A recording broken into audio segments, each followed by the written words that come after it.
I'm here with Dephh, the IGL of XSET, right before the games kick off, before the big matches begin at LCQ.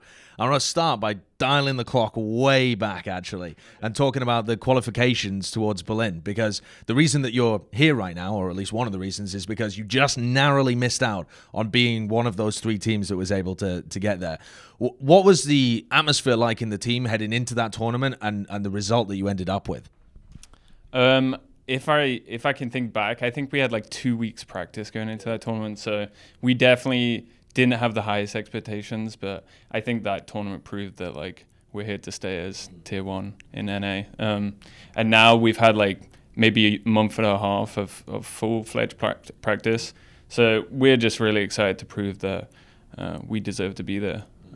Yeah, you'd only had like 2 weeks with the team at that point, and I feel like, at least from us watching, there were some pretty significant changes in terms of how XSET played before and after adding you. You'd expect that as an IGL, but sometimes teams make IGL changes, the structure ends up being somewhat similar. Yeah. Can you talk a bit about what you did as soon as you came into the team? Sure. So the problem that XSET had before was they didn't have that leadership in terms of their in-game lead role. They were passing it around, and in my experience, it seems like teams that do that have this like identity crisis, right? But I knew what I wanted, even going back from the start of VALORANT. Dignitas kind of played the same. So I set that structure early, but I was also really cautious about doing too much structure. I wanted the team to be loose. Everyone comes from a different game, sees the game differently. So I didn't want to put that CS mentality into the game.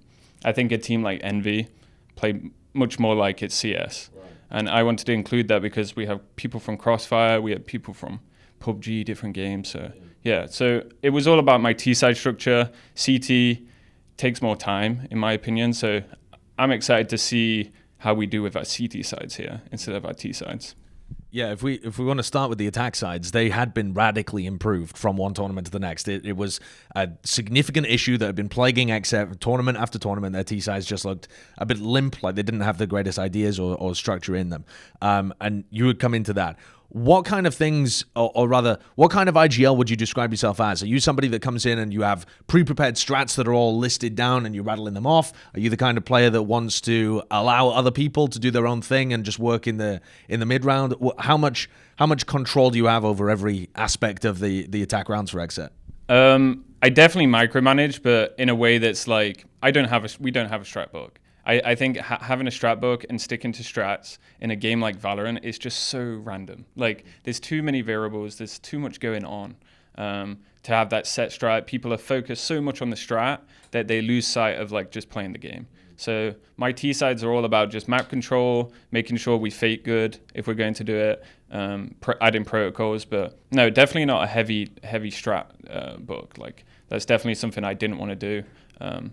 So that's kind of how we approach the T sides. One of the biggest problems for you, though, in terms of qualifying for Berlin, was it did end up being the CT side, the defending side.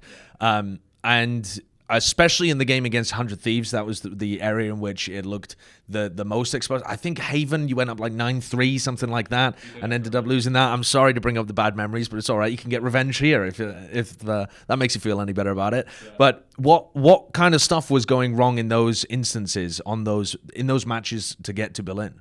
Yeah, so as CTs, I always said, even in CS, like CT sides take longer. They just do gelling, like reading the opposition. 100 Thieves threw in KO against us, and that was something that we talked about before. Like, a KO might come up, we have to react in the moment, and we're just way too slow in doing it. So CT, majority of our last month's prac has been heavily CT sided. I think we got our T side figured out pretty fast. So now, like, I'm hoping to have them 6, 7, 8 rounds on CT side. So hopefully we can make our games not so reliant on our T sides. And is that a very different setup compared to your T side? You're talking about getting map control, getting some information, making mid-round calls, doing a bit of micro-in, but generally it seems like there's a flow to it, and it's dependent on what the other team is doing. Yeah. For the CT sides, do you like to instill a lot more structure so you have like game plans and protocols for how to adjust to different things? Yeah, definitely protocols with everything. Rotations is the key. Like, when are we using our utility? Where are we putting our info guys? Haven recently, we went really into depth about taking back A control, making sure we know where they are at A. A is like the contention point on their map. So yeah, we were just pressing on the protocols. But for me, if you have players or duelists, especially duelists, that have ideas at the start of rounds, the round can be created just in the spot there. Right. So it doesn't have to be something like, oh, we're on a server, this is what we're going to do this round. It's more like someone comes up with an initial plan, and then we build up, layer it to a point where we have a CT round just in the moment. I wanted to ask you a question here as well about just IGLing in general, because a lot of North American players, or rather the North American scene, seems to have a lack of IGLs. And I know a lot of the players coming up are like, okay, I'd like to do it, but I don't really know where to begin with it. Yeah. You strike me as somebody who just naturally gets the role. What kind of work or like tips would you give to somebody else that they're trying to become an IGL? How do you kind of envision the game and build that up and kind of strengthen the skill of IGLing? I think being an IGL, it obviously takes time and a bit of experience. I also think being an IGL is less about what you're doing in the server and more about like just how you generally are with the team. Like, are you a leadership figure? Do people respect you? Are they going to listen to you? I think people are really hyper focused on getting the strats right or getting this right, getting that right. But really, it's just about making sure the team's in the right positions at the right times and understanding of the protocols and how you want to play as a team, finding that identity. I feel like with XSET before, they were lacking that identity of how they want to play. And other teams should feel us when they play us, like, damn, XSET play differently. This is how we have to approach them. And that's kind of how we approach every single game plan. If you could give me a percentage for XSET heading into Berlin, you'd only had 2 weeks practice, and XSET now, if we're talking about XSET now being at 100, what's the difference between now and then? So I always say, if you have a really rough last week going into an event, you're going to have a good event. Okay. And we had a really rough last week. So we know, like, even before Berlin with the 2 weeks practice, I like doing a really hard week where we're hypercritical. We go over the top on everything. And then we have a relaxed week going into the event. And we haven't been winning much scrims, but scrims really aren't a good tell in how you're going to do an event. It's just we're making sure that every single game we're communicating well. And that's the main important thing, I think. Your first match is going to be against LG. Now, you were talking just then about teams should feel us. They should have a way of adapting. Yeah. LG are a team that play quite differently to a lot of other teams. What are your big thoughts heading into that match? Well, I honestly, this is not BM, but I haven't really put a lot of thought into LG.